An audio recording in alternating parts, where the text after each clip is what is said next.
कर लेते हैं इस गाड़ी के रेट के बारे में और आरटीओ के बारे में और बॉर्डर पर लगने वाले टैक्स। इनका जो एक्सपीरियंस मेरे साथ है ना भाइयों, वो मैं आपको बता। तो इनमें परमिट किस तरीके से लगना है। और हेलो दोस्तों, नमस्कार, कैसे हो आप सभी। आपका भाई सोमेन हाजिर है फिर से एक नए वीडियो और योद्धा के साथ में दोस्तों।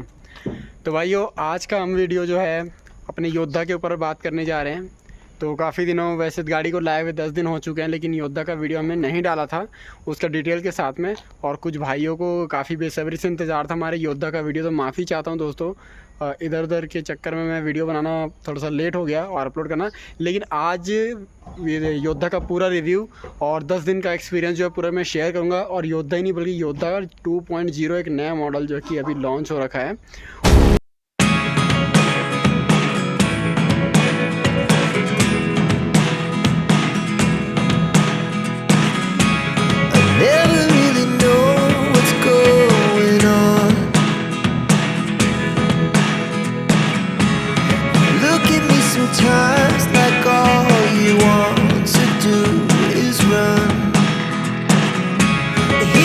तो भाइयों, योद्धा का एक झलक वीडियो मैंने आपको दिखा दिया। अब चलिए इसके हम बात करते पहले आउटलुक के बारे में, इंजन परफॉर्मेंस के बारे में, ये सारी चीज़ें हम जानेंगे।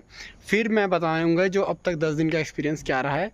और पिछले योद्धा से इस योद्धा में मैं बता दूं ना, जो योद्धा अभी 2.0 लॉन्च हुआ था और अब तक जितने भी योद्धा 1200, 1500 या 1700 जितना भी योद्धा आ रहा था है ना, उनसे ये वाला डिफरेंट है। अभी का जो योद्धा आ रहा है उसमें 2 अपडेट चीज़ें आ चुकी हैं, तो उसके भी हम बताते हैं क्या खास बात है कि VS6 फेज़ 2 में इसको दिया रखा हुआ है। तो भाइयों, वीडियो की शुरुआत हम गाड़ी के कैबिन के अंदर से करते हैं, क्योंकि अपने को जो है ड्राइवर भाइयों को सबसे पहले एकदम रेस्ट फ्री से कैबिन मिलना चाहिए। तो इस बार योद्धा BS6 ने कैबिन किस तरीके से बना रखा है, सीट कैसा बना रखा है, वो सारी चीज़ें देखते हैं। इनका मीटर वगैरह का क्या है, चलिए देखते हैं। तो फ्रेंड्स, डोर अपना कुछ इस तरीके से, और देख सकते हो सीट आपका पहले की तरह, लेकिन ये काफ़ी इसका फॉर्म की बात करूँ तो काफ़ी एकदम से रेस्ट कर देने वाला है। स्टीयरिंग आपको BS6 का स्टीयरिंग इसमें मिल रहा है देखने को। साथ ही में ये टाटा का बैच काफ़ी अच्छा लग रहा है। और उसके बाद तो भाइयों, ये अपना कैबिन है कुछ इस तरीके से, और यहाँ पर सामान रखने को स्पेस देख रखा है। और ये अपना लॉकर है। और ये जो जगह देख सकते हो भाइयों, ये अपना फ़ैन इसमें दे रखा है। BS6 गाड़ी है फेज़ 2 का, और यहाँ पर कंपनी ने AC को बंद कर रखा। सबसे पहले दोस्तों, मैं खुद AC वाला कैबिन में ढूंढ रहा था कि मुझे भी AC वाला कैबिन मिल जाए, क्योंकि गर्मी के दिन में काफ़ी परेशानी हो जाता है। लेकिन सुनने को मिला कंपनी ने AC वाला जो कैबिन है वो बंद कर रखा है और इसमें खाली फ़ैन दे दिया है, क्योंकि इसमें से फ्यूल का जो है वो माइलेज वगैरह कम हो जा रहा था और उसकी डिमांड कम थी, ऐसा सुनने को मिला है। तो इसका जो फ़ैन है ये भी थोड़ा ठीक ही है, रेस्ट दे देगा। देख सकते हो काफ़ी ज़बरदस्त सा। अगर आप इसमें सोना चाहते हो दोस्तों, तो काफ़ी स्पेस यहाँ पर पड़ा है सोने के लिए। इसमें देखो नया फीचर ये देखा बैटरी का। आपको गाड़ी का बैटरी यहाँ से पूरा जो सिस्टम है पूरा बैटरी से डिस्कनेक्ट हो जाएगा इस बटन को दबाते हुए, ठीक है। उसके बाद में दोस्तों देख लेते हैं साइड में, यह आपके लाइट को, बीम को ऊपर नीचे करने के लिए इको स्विच दे रखा है। इको स्विच ये आपको माइलेज को बढ़ाने के, जैसे अगर गाड़ी खाली है तो ये देखो मैंने इको स्विच ऑन कर दिया और ये मीटर में यहाँ पर इको लिखा आ रहा है। तो ये होता है कि इससे माइलेज बढ़ती है और जब गाड़ी खाली हो तो। डोर की बात करते दोस्तों, पिछला वाला जो डोर है उसमें प्लास्टिक का दिया रहता था है ना, और बॉटल का भी थोड़ा सा अटपटा सा, लेकिन इस बार ये जाली कर दिया। इसमें कुछ पेपर वगैरह रखने का, जैसे कि अपन लोग डॉक्यूमेंट्स लेकर के RTO में पुलिस वाले को दिखाते तो अपना हम लोग डॉक्यूमेंट्स यहाँ पे कैरी कर सकते हैं। वाटर बॉटल के लिए यहाँ पर दे रखा है। अब हम चलते हैं डाला की ओर में। इसके डाले का साइज़ में क्या ही बताऊँ, आप लोगों को तो पता है, आप लोग नेट से भी निकाल के देख सकते हो इसके डाले का चौड़ाई क्या है, लंबाई क्या है। बिल्कुल उसी के अपने योद्धा 1700 की तरह सेम है।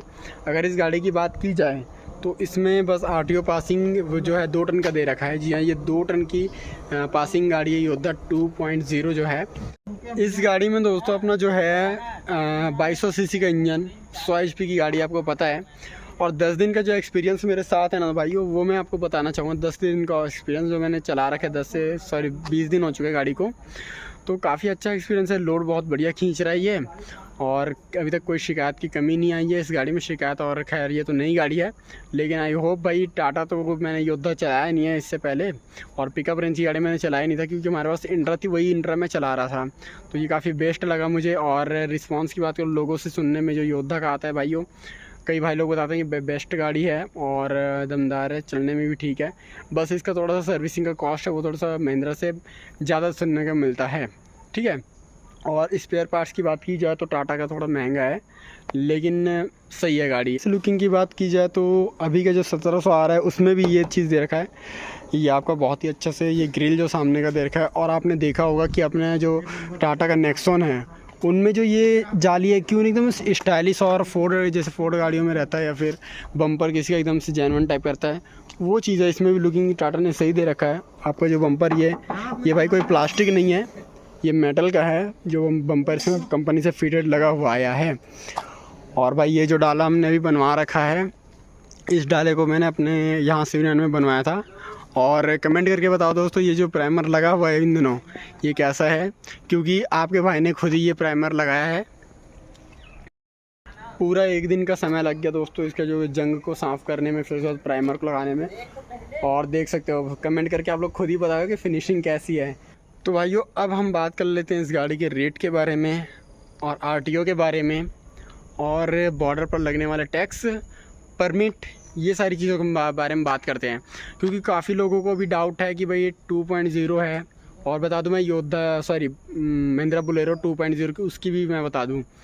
तो इनमें परमिट किस तरीके से लगना है, और इसमें आपको सुनने को मिला होगा कि जो टैक्स है वो क्वार्टरली टैक्स है। जी हाँ, इन जो है योद्धा 2.0 में टैक्स अपना क्वार्टरली रहेगा। उसका भी मैं नियम और शर्त में बता देता हूँ। क्वार्टरली टैक्स मतलब आपको सिर्फ हर क्वार्टरली में 3 महीने में इसका टैक्स पेमेंट करना होगा अगर आप लेते हो योद्धा 2.0 तो। और उसका जो टैक्स है हर 3 महीने वो 800 850 समथिंग इतना ही रहेगा, और उसका आपको पेमेंट करना होगा। और परमिट की बात की जाए तो इसमें आपको छत्तीसगढ़ का 5 साल का परमिट इसमें मिलने वाला है। अगर आप बॉर्डर पे जाते हैं तो वहाँ पर आपको फिर टेम्प्रेरी परमिट लेकर के आपको बॉर्डर एंट्री करना पड़ेगा। और कई क्वेश्चन ऐसे हैं कि जैसे कि भाई कई लोग 407 की बात करते हैं, या फिर टाटा योद्धा है 2.0 है, तो कहीं परमिट हमारा ज़्यादा महंगा ना पड़े। तो बता दूं आपका, जैसे योद्धा 1700 लो, फिर 1.7 महिंद्रा बोलेरो की वो गाड़ी लेकर जाते तो सेम जो उसका टैक्स कटेगा, उसका वही टैक्स इसका भी कटेगा। रीज़न ये है दोस्तों कि ये जो आपकी गाड़ी है ये लाइट कमर्शियल व्हीकल के अंदर में आती है, ठीक है ना, लाइट कमर्शियल व्हीकल के अंदर में आती है। इस वजह से इसका जो है आपका ज़्यादा बड़ा कोई परमिट कटेगा नहीं, ठीक है दोस्तों। ये एक बात हो गई है। किन गाड़ियों का क्वार्टरली टैक्स पड़ता है, ये भी क्वेश्चन है। तो जिन गाड़ी का व्हीकल वेट 3500 kg से, ग्रोस व्हीकल वेट 3500 kg से ऊपर रहता है, उनका क्वार्टरली टैक्स पड़ता है। और जिन गाड़ियों का 3500 से 3000 के बीच में है, 3000 से 3500 के kg के बीच में है, उनका वही परमानेंट टैक्स रहता है। और जो व्हीकल ग्रोस व्हीकल वेट 3000 से नीचे है तो उनका कोई परमिट ही नहीं लगता उन गाड़ियों का। तो ये है इसका रीज़न कि क्यों भाई ये क्वार्टरली टैक्स पड़ता है। तो रीज़न ये है कि इसका जो वेट है वो 3500 kg से ऊपर है, इसलिए। और गाड़ी को ख़रीदें या ना ख़रीदें इस बारे में मैं बता दूं, ध्यान से देखना लास्ट तक। भाई योद्धा 2.0 का ख़रीदने का बेस्ट रीज़न मैं बता देता हूँ आपको आज के डेट में, ठीक है। आपको ये गाड़ी दूसरे गाड़ियों से सस्ती मिलने वाली है। इवन आप अगर योद्धा 1700 भी लेते हो, उससे भी ये गाड़ी सस्ता मिलने वाली है, और इससे आप पैसे ही बचा सकते हो, ठीक है। आपको मैं एक थोड़ा सा एग्जांपल बताना चाहूँगा, एग्जांपल रियलिटी बताना चाहूँगा। योद्धा 1700 आप लेते हो तो आपको वो इससे कहीं ज़्यादा रेट का महंगा मिलेगा, और ये आपको उससे कहीं ज़्यादा सस्ते मिलेगी, क्योंकि इसका क्वार्टरली टैक्स पड़ता है और उसका वो लाइफ टाइम टैक्स पड़ता है। लाइफ टाइम टैक्स आपका 1 लाख से ऊपर का टैक्स पड़ता है, और इसमें क्वार्टरली में आपका नहीं पड़ता। तो अगर आप मान के चले क्वार्टरली आप 800 का पेमेंट करते हो, और 1 साल का 800-850 में कैलकुलेट कर लीजिए। 1 साल का कैलकुलेट करने के बाद उसी को आप 10 साल, अगर आप इस गाड़ी को 10 साल भी चलाते हो और 10 साल का टैक्स कैलकुलेट करते हो, तो आपका जो योद्धा 1700 में 1 लाख से ऊपर के जो रोड टैक्स, या फिर 1.7 महिंद्रा बोलेरो में 1 साल का जो लाइफ टाइम का जो टैक्स पड़ने वाला, उससे आधा का आधा रोड टैक्स ही ये गाड़ी लेगा। मतलब अगर आप अभी कैलकुलेट कीजिए 850 रुपये का क्वार्टरली में 4 को, हाँ 850 को एक साल में क्वार्टरली से 1 साल में 4 बार पढ़ना पड़ता है। तो उसको आप 4 बार मल्टीप्लाई कर दीजिए 800 को। उसके बाद में दोस्तों उसी को आप 10 साल से कैलकुलेट कर दीजिए, तो आपका जो है 60-70 हज़ार रुपये टैक्स से इतना ओवर जाएगा ही नहीं। तो ये आपका फ़ायदा है भाई, योद्धा 2.0 ले रहे हो तो ये फ़ायदा है। बाकी आपको थोड़ा सा महंगा ज़रूर पड़ सकता है कि रोड टैक्स बॉर्डर पे करने के लिए, और गाड़ी तो वही है, लेकिन फ़ायदे में आप यही रहेंगे कि आपका पैसा बचेगा रोड टैक्स पटाने में। तो भाइयों मैं तो यही कहना चाहूँगा, जो भाई योद्धा का प्लानिंग कर रहे हो तो आप ख़रीद लो योद्धा 2.0। आपको अदर गाड़ियों से आप पूछ लो भाई, कहीं भी जा कर के पूछ लो, आपको ये गाड़ी सस्ता मिलेगी, क्योंकि इसका रोड टैक्स क्वार्टरली है।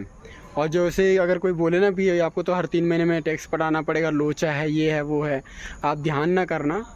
महिंद्रा 2.0 में भी ये क्वार्टरली टैक्स पटेगा, ध्यान मत देना उनकी बातों को। आप खुद ही कैलकुलेट करना, 850 रुपये को 4 बार मल्टीप्लाई करना, वो 1 साल के लिए है। और जितना वो निकलेगा, या शायद 3200-3300, उसी को आप 10 साल के लिए कैलकुलेट कर लेना। क्योंकि भाई जो भी बंदा अगर गाड़ी चलाता है वो 10 साल तक ही गाड़ी चलाएगा अधिकांश, फिर वो बेच देगा, है ना। तो ये चीज़ में आपको टैक्स में आपको बचत होगा, और इसीलिए गाड़ी का रेट भी कम है। हमारी गाड़ी का जो रेट है वो मैं बता देना चाहता हूँ, हमने 11 लाख रुपए में ऑन रोड लिया था, और इस महीने से वो रेट आगे बढ़ चुका है। तो सुनने में आया कि वो 11 लाख से ओवर हो चुका है। और महिंद्रा बोलेरो को आपको तो पता ही है, रेट आसमानों पर है। थोड़ा सा डिसवांटेज लोगों की थिंकिंग है इस गाड़ी के लिए कि भाई इसका सेकंड बेचोगे तो कम रेट में जाएगा। तो दोस्तों आज के इस वीडियो को हम यहीं पर एंड करते हैं। तो भाइयों अभी हम बिलासपुर के सब्जी मंडी में हैं, और ये हमारा पहला दिन है। वीडियो यहाँ का भी बनेगा, क्योंकि हम अपनी गाड़ी को सब्जी मंडी में चलाने के लिए आए हुए हैं, और अभी भी हमारा गाड़ी का नंबर प्लेट नहीं आया हुआ है। लेने हम गए थे टाटा मोटर्स, लेकिन सुनने में आया कि नंबर प्लेट आ गया, लेकिन भाई कुछ लोचा हो रखा है पिछले गाड़ी को हमारा ले करके। उस लोचे के कारण उन्होंने मुझे नंबर प्लेट नहीं दिया। ये बातें मैं दूसरे वीडियो में बताऊँगा। और अभी यहाँ का दिखाता हूँ मैं। ये अपना बिलासपुर तीफरा मंडी का थोड़ा बैक साइड है, और यहाँ भाई का बोलेरो पिकअप, और पूरा खाने पीने के बंदोबस्त के साथ में। ये देख लो, आज भाई का चिकन बनने वाला है, और चावल यहाँ पे तैयार है। स्टोव रखा है भाई ने, काफ़ी जुगाड़ में। ये सबसे बढ़िया बात है इनकी, हम भी रखेंगे।